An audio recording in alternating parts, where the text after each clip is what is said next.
Oligarki itu kayak gimana sih bentuk pemerintahannya? Sederhananya, kekuasaan ada di tangan segelintir orang elit. Kelompok ini pakai pengaruhnya buat keuntungan sendiri. Seringnya malah ngerugiin banyak orang. Oligarki itu biasanya tumbuh subur karena kekayaan, hubungan keluarga, dan koneksi politik. Nah, mereka mempertahankan kekuasaannya lewat berbagai cara. Misalnya, ngontrol sumber daya, mainin kebijakan, dan memengaruhi opini publik. Ada satu ahli nih, namanya Jeffrey A. Winters. Dia ngebagi oligarki jadi 4 jenis: ruling collective, sultanistic, warlord, dan civil. Masing-masing jenis nunjukin cara beda gimana kelompok elit itu megang kekuasaan.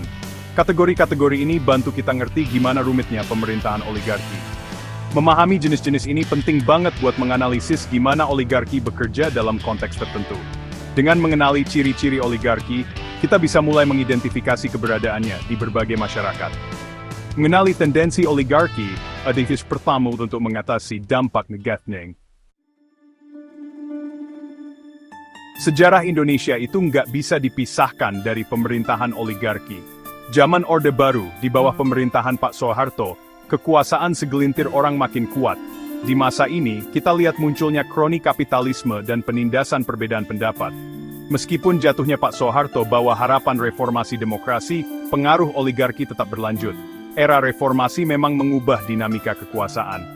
Tapi struktur dasar oligarki sebagian besar masih utuh. Kebijakan neoliberal malah bikin kesenjangan ekonomi makin parah. Ini bikin oligarki generasi baru muncul dan memperkuat pengaruhnya. Pemilu 2024 jadi titik balik yang penting. Kemenangan Pak Prabowo Subianto yang didukung koalisi partai-partai kuat memperkuat kendali oligarki. Terbentuknya Dewan Oligarki makin memusatkan kekuasaan di tangan segelintir orang. Ini bikin banyak yang khawatir tentang masa depan demokrasi Indonesia. Dampak dari oligarki itu luas banget dan sangat merusak masyarakat Indonesia.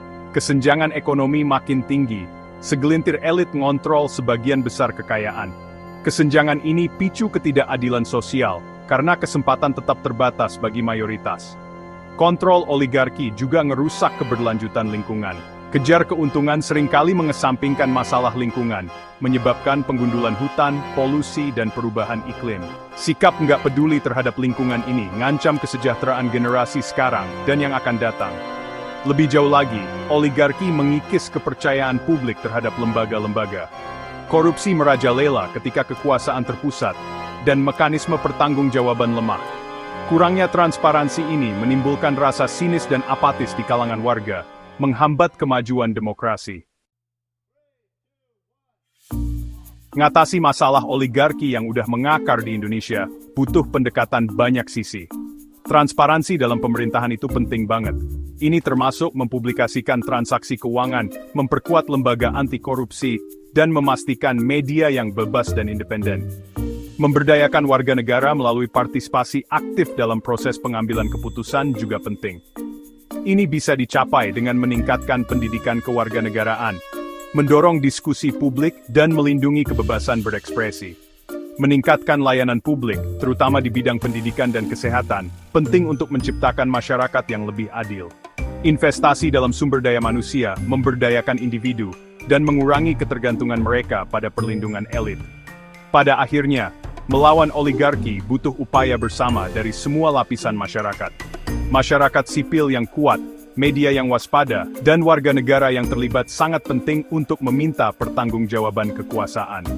Perjuangan melawan oligarki adalah perjuangan untuk Indonesia yang lebih adil, setara, dan berkelanjutan.